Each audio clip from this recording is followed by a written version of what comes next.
Well, I want to welcome everyone here today. We really appreciate you joining us as we release the Senate's bipartisan budget proposal.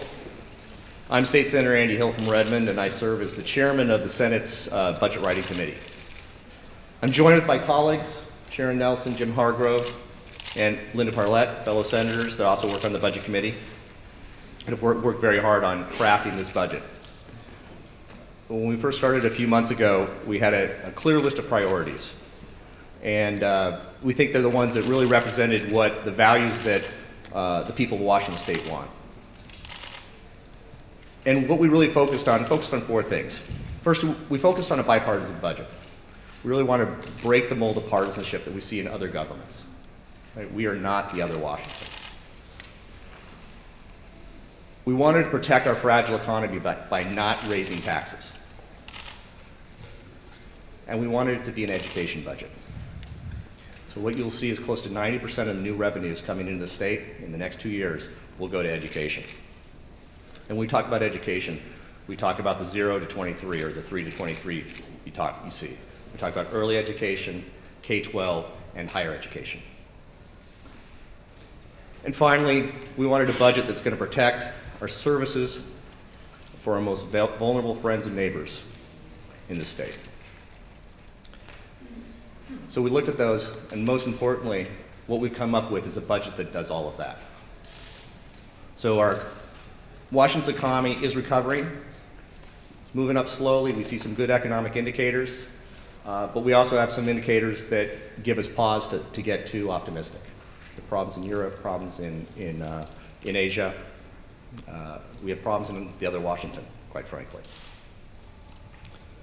So we want to have a budget that promotes this fragile economy and keeps our recovery going. It's going to keep money in the pockets of our working families and our small business owners. And we've really prioritized education. And again, it's the 3 to 23. The budget puts $1.5 billion more into K-12 education from the prior biennium. $1 billion of that goes to basic education, or what you'll hear is McCleary. We're expanding early learning by 10%. Number of slots is expanding by 10%, and our reimbursement rate is increasing by 10%. And in higher ed, we're also increasing spending by 10% there, and we're also lowering tuition by 3%. And it's funny, I was ranking chair of higher ed for the last 2 years, and I don't know how many people I had in my office, both college administrators and students. And all I heard again, over and over and over again, was you're killing us with tuition. Killing us with tuition. But as I like to say, you know, money is necessary, but it isn't sufficient. We hear an awful lot about we need more money, we need more money. What this budget does is it starts to connect that money with actually improving learning for our students. Because the expectation should be that as we put more money into the system, we should see achievements increase and learning increase for our students. And the reason why we do this is the most important thing for our economy and for our society. We want our graduating kids to be able to participate in our economy and participate as citizens. So I can't stress enough the importance of driving this money in a way that gets outcomes. I was the president of my kids' PTA. I spent every day in my kids' classroom for 3 years, and I saw some phenomenal things. I saw some life-changing things. But I also saw some things that weren't getting the job done. I was very frustrated because it was very hard to change that. That's one of the reasons why I ran. And I'm very, very pleased with both the funding, which is my job, and the policy, which is the policy committees, are linking these two together. I can actually go back and say, I think I'm moving the ball in the right direction for education.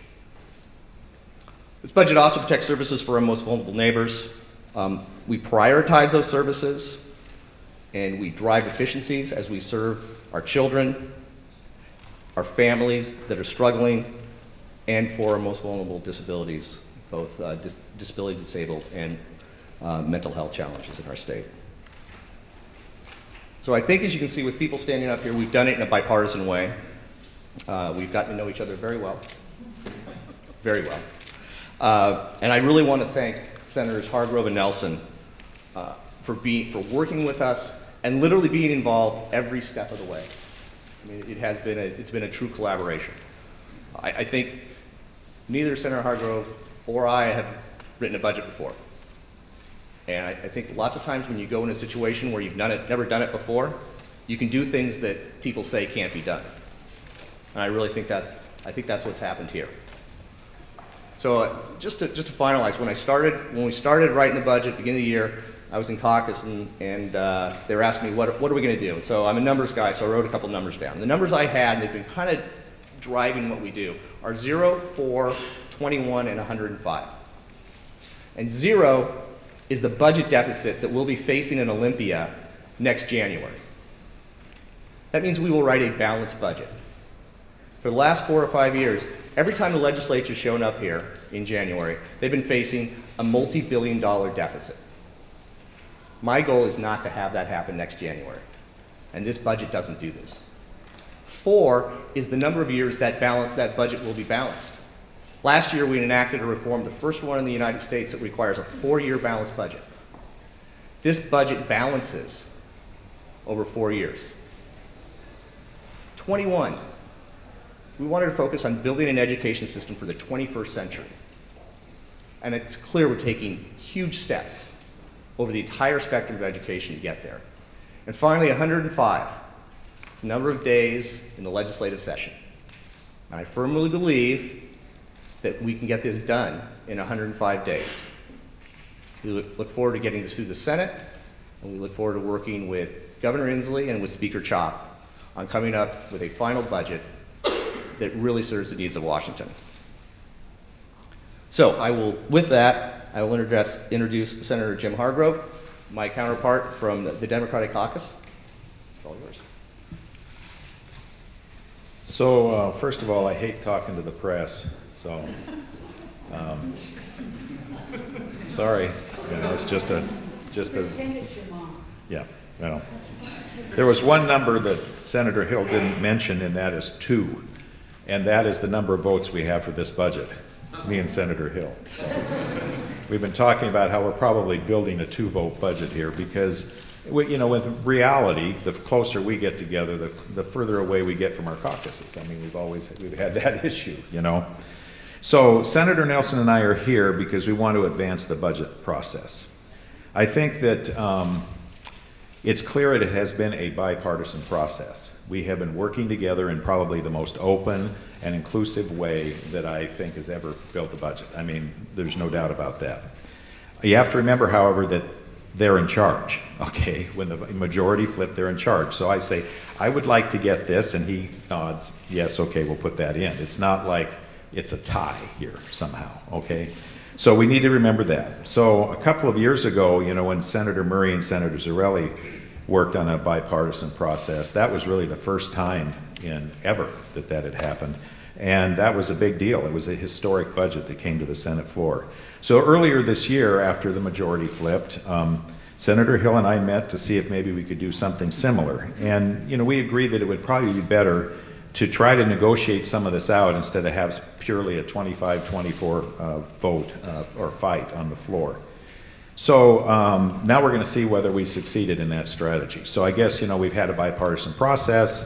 You know, at beginning of session, I mentioned that just having a coalition with a couple of Democrats in it probably necessarily wasn't bipartisan. But how was it going to work? Well, the process has been bipartisan up to now. Whether it's a bipartisan budget, you'll have to wait till we see the floor votes and see whether it actually is bipartisan or not. But we're here because we're still working to make progress. I'd like to say a couple of other things, and that is that, you know, if we'd written the budget on our own, there are things we wouldn't have cut in this budget. You know, there are things, the ABD hen stuff in particular is I think, really problematic. I believe that Working Connections needs an additional subsidy, or we're going to start to lose more of our child care. And in order to fix that, we have basically, from my perspective, kind of scraped every corner that we could to get there with only the addition of the hospital safety net and Medicare expansion as far as added resources into this budget.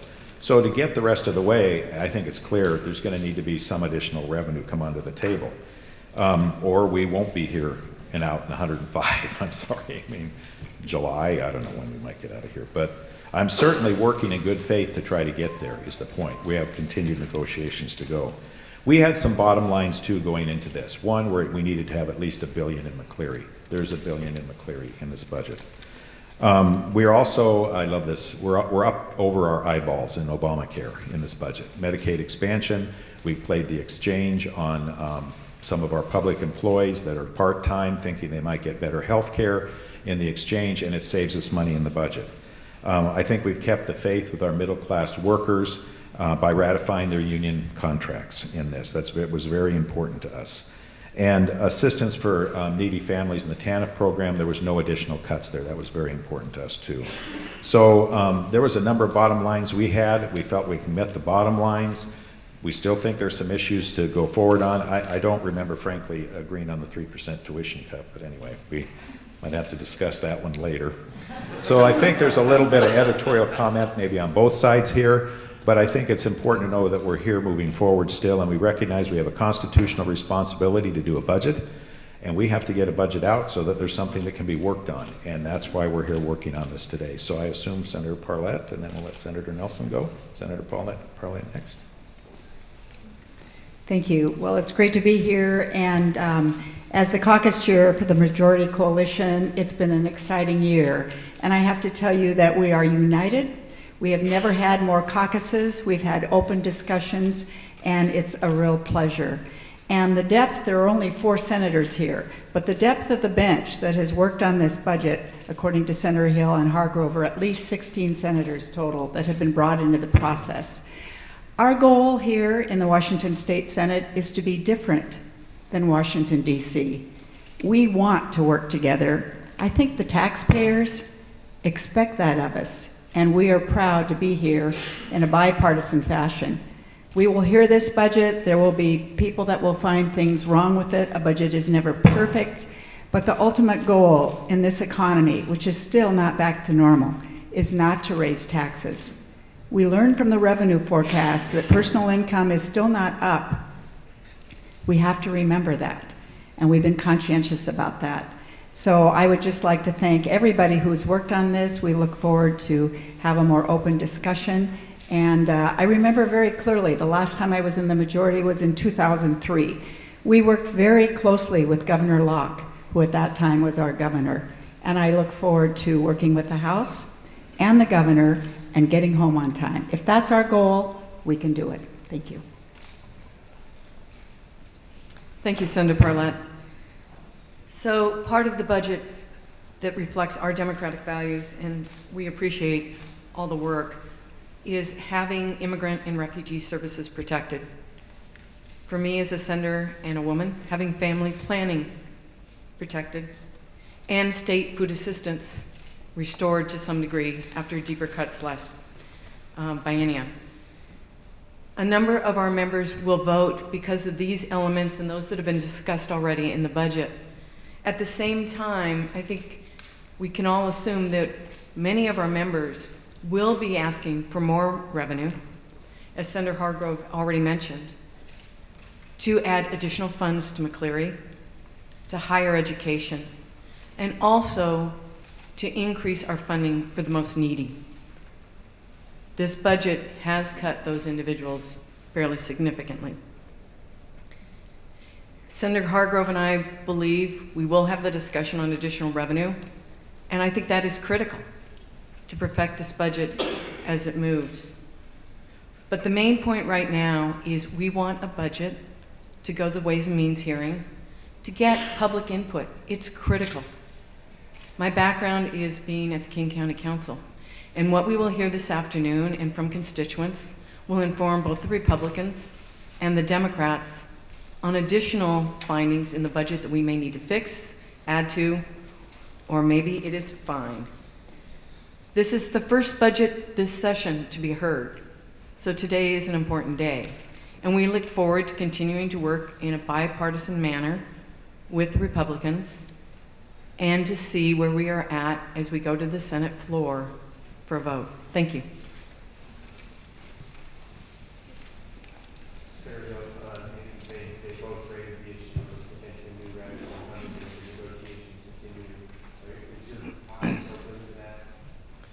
Well, it's always a delicate dance. I have people in my caucus that would like to see more dollars prioritized differently, and so for our caucus, there are a number of things in the budget that they may not be wholeheartedly in agreement with.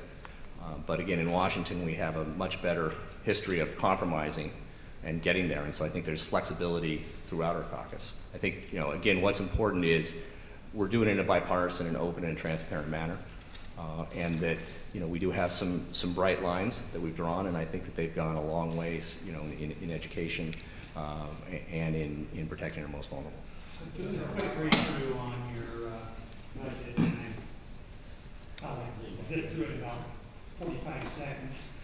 I didn't see anything addressing teacher-student ratios, which is one of the, in grades K through 3, which is one of the main points from Cleary. Can you address that? Yeah, actually, I worked a lot on that section of the budget, and I'm a new K-12 guru now after spending years in corrections, working on the criminal justice stuff. But a lot of what we heard from our school districts was that until we do MSOC, which is kind of the books and support, the background support that we have been so underfunded in for so many years, and until we do our transportation, that there wouldn't maybe even be ready for some of that lower class size and the lower grades. So that's the way this budget is constructed. We did add some to the all-day kindergarten to raise the the number of kids being covered from 20 to 35% for all-day kindergarten in it, and we prioritized money into the two I mentioned and into the learning assistance program,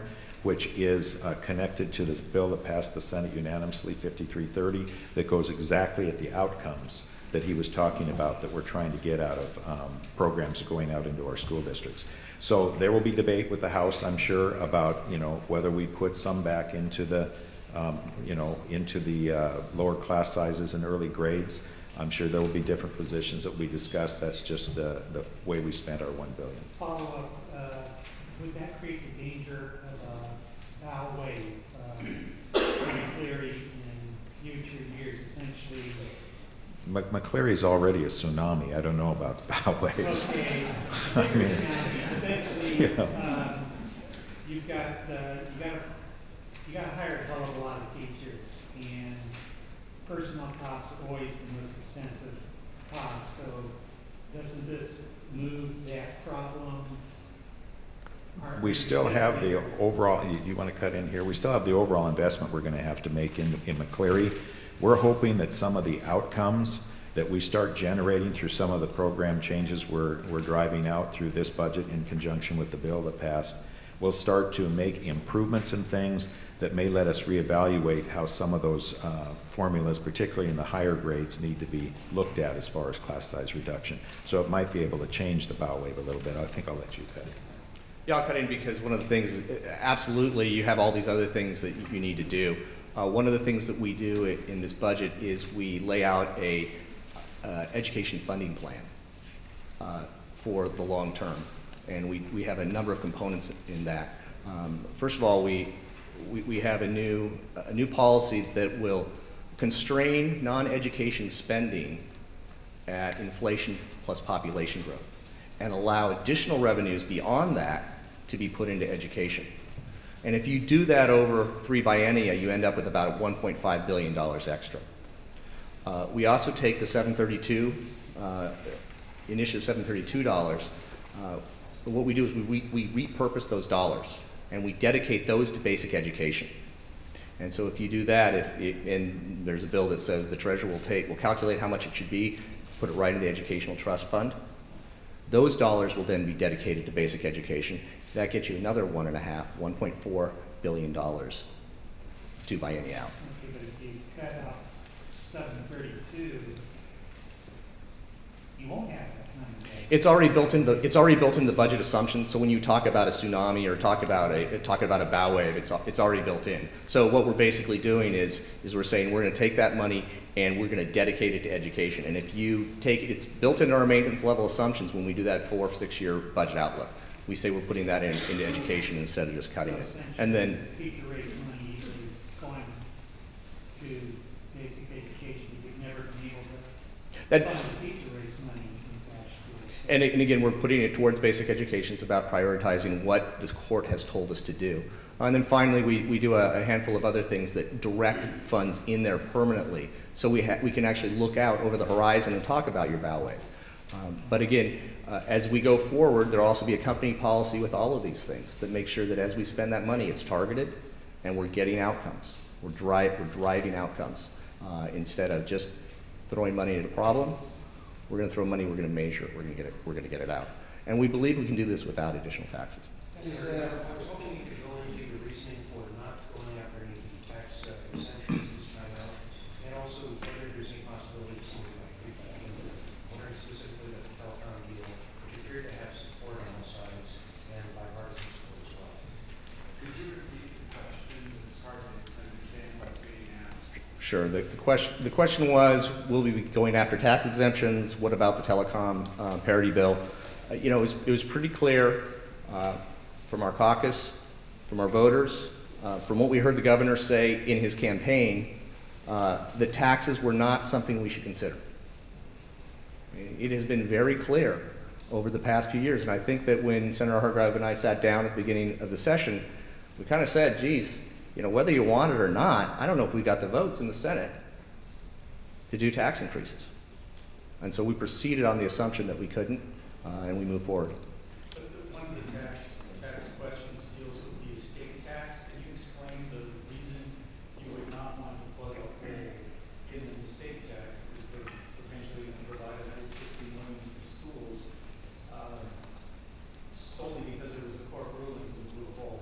Why would you not want to keep that tax on the relatively wealthy households in the state? Well, again, it really came down to prioritizing where we put the new money. And it wouldn't have gotten us more money, it just means we would have had to spend less. Right now, there is not the appetite to fix that right now. We feel that moving forward, we can do without it. And as we do that, we feel we crafted a budget where we can do all of that, not raise general taxes, put $1 billion into McCleary and $1.5 billion total. Do you want to jump in on that? And thank you, Senator Hill. And this will be an area of discussion with our Democratic caucus. I think based on the fact that we've got the Bracken-Nelson case, the estate case, that you've got the telecommunications case, we look at, there are options for new revenue. There are options to build back some of our services for the most poor, and actually to build a revenue wave for the future that we can collect and dedicate to McCleary. So that's an area that will still be under discussion. What Senator Hill was discussing is a separate bill that has been dropped as far as isolating funds to K through 12 and then going ahead and not building the rest of state government at the level that some of us believe needs to be done. Thank you. What about the telecom bill? Basically, there's a lot of talk about how the state might have a liability of $1.1 billion, I think, or federal funding if something doesn't happen. Yeah, and that's a bill that's still being worked, it's still alive. I believe both sides of the rotunda are working through it right now. In terms of other taxes, there's $40 million booked for traditional streamlined sales tax. Does that require congressional approval first? No, it's not streamlined sales tax. It's we believe Department of Revenue believes that there are businesses operating in the state that are not properly collecting the use tax. They believe it's a compliance issue, and that with new technology, new information, they can actually increase their collections of tax that's actually due. Mm-hmm. Thank you, Senator Hill. Also on the tax exemptions and the preferences, we have been talking to the governor extensively about what he proposed last week. I don't consider those off the table. They certainly have some viability, and we'll be looking at that as we move forward in the budget process. From our caucus's perspective, that remains on the table, and we're looking forward to working with the governor in the House and our colleagues across the aisle on which ones of those we might be able to convince everyone to vote for. So is there support in the majority caucus for extending the Affordable Care Act in Washington State, for Obamacare, basically, that you need for this money? Yeah, we have solid support in our caucus for this budget. I noticed on your savings, your major spending savings, $183 million, camp and WCCC caseloads, $183 million in savings. Does that make a cut in the camp program or make a cut in? No, actually, that was under expend in the TANF box. We didn't make any changes to policy in the TANF grants at all, so there's no cuts to grants, there's no lowering of the timelines, there's no changes in that at all. We lowered the cap on working connections by, I think, 1,000 down to 29,000, but the current caseload is still only 28 or below. It's someplace below that, so there's still room for growth in that. I already raised the issue of subsidies potentially being a discussion in the future because of the difficulty they have running their business. But that is under expend in those areas right now.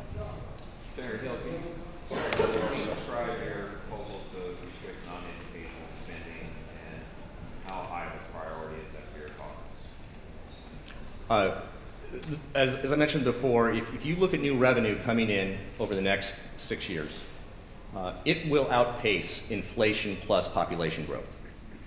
So inflation plus population growth is about 6%. Revenue is going to increase at a faster rate.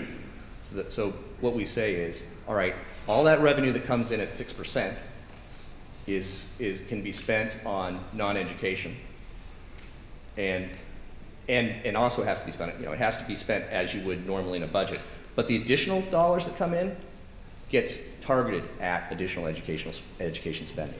Is that essentially the proposal that McKenna had during this campaign? I believe he may have had something similar. Yes, the idea is that we're driving new revenues, additional revenues in. And again, it's about prioritizing. It's this delicate balance. In the past, we haven't had a priority on education. I think the Supreme Court was pretty clear about that. This is one way we get at driving the legislature and its behavior and its decisions in the right direction. Is that built and dropped yet? Pardon me? Yeah, I think it has dropped. Yes.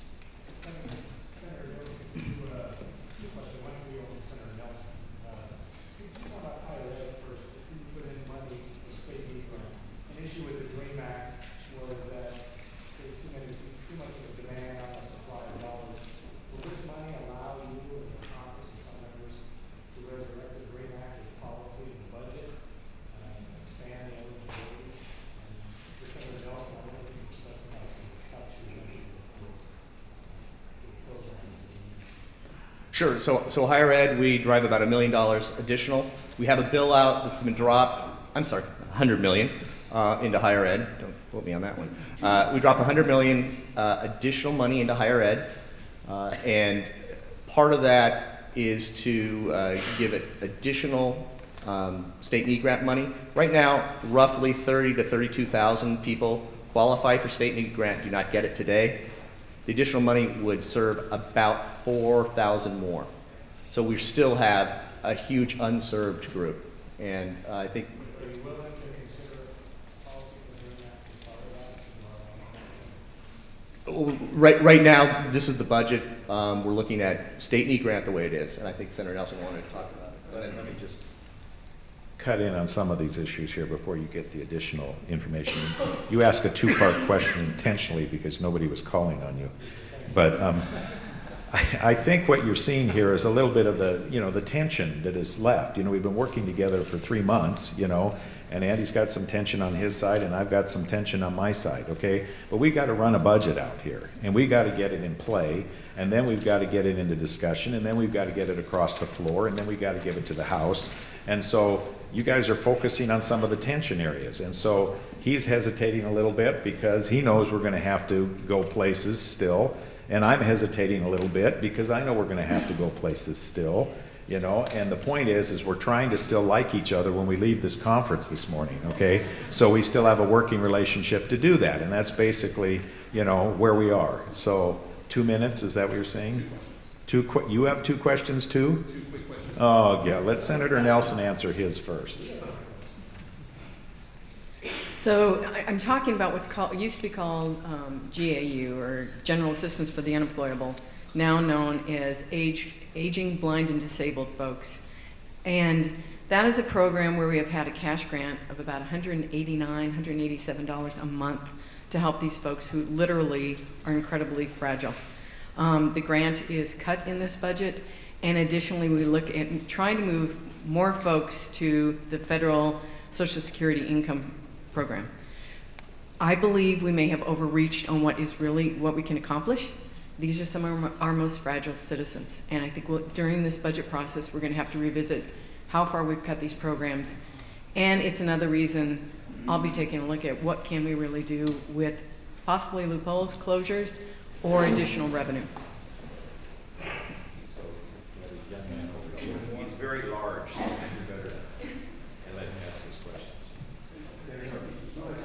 Oh, no, that was, yes, that's, he was saying 2 more questions, no mas. Yes. In terms of the move from having some state workers and K-12 workers going to the federal healthcare exchange, my understanding is large employers that do that have to pay a fine to the federal government for employees that they don't cover. Is that something the state would be doing? No, they're going in as individuals, not as from an employer. And part-time employees. Employers that the employer would cover them as employees, but they're not getting health care under the state. Our understanding is that this is technically possible because they would be going into the exchange as individuals without health care. So, you know, these 2 particular, both for the certified, non-certified, excuse me, school employees and for the state employees, they're promising looking ways to actually get people better health care and some more money, $2 an hour more for those part-timers. The technical details are still being worked out. We have not been told that it's not possible because we can move them in as individuals instead of employees. So, When will you bring this up for a vote? Later this week. Whether or not you have the votes? We'll get the votes. We'll get the votes. okay. But the plan is we move forward. It's still it's the legislative process. So I think, is that it? Last question. Someone who.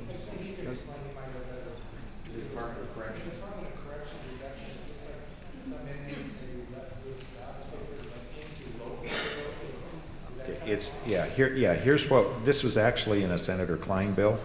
We have we have a number of people that are offenders that by the time they go through their trial and all of that, they've served part of their time. They get down to if they have less than 4 months of their sentence left, but they would have been a state prisoner, we still currently transfer them to the state prison even though they've got 4 months left. So what we're looking at doing is renting jail bed space so that we just keep and there's counties that have jails available to do this. We keep them in the local jails instead of transferring them to Shelton. It does 2 things. It reduces our impact on that reception center, which is overcrowded because we're not taking these people in and through the reception process for just a very short stay in the state penitentiary. And it also lets us delay building a new prison by a period of time that gets us some savings. So it's a pretty well agreed upon piece here. Great, thanks so much.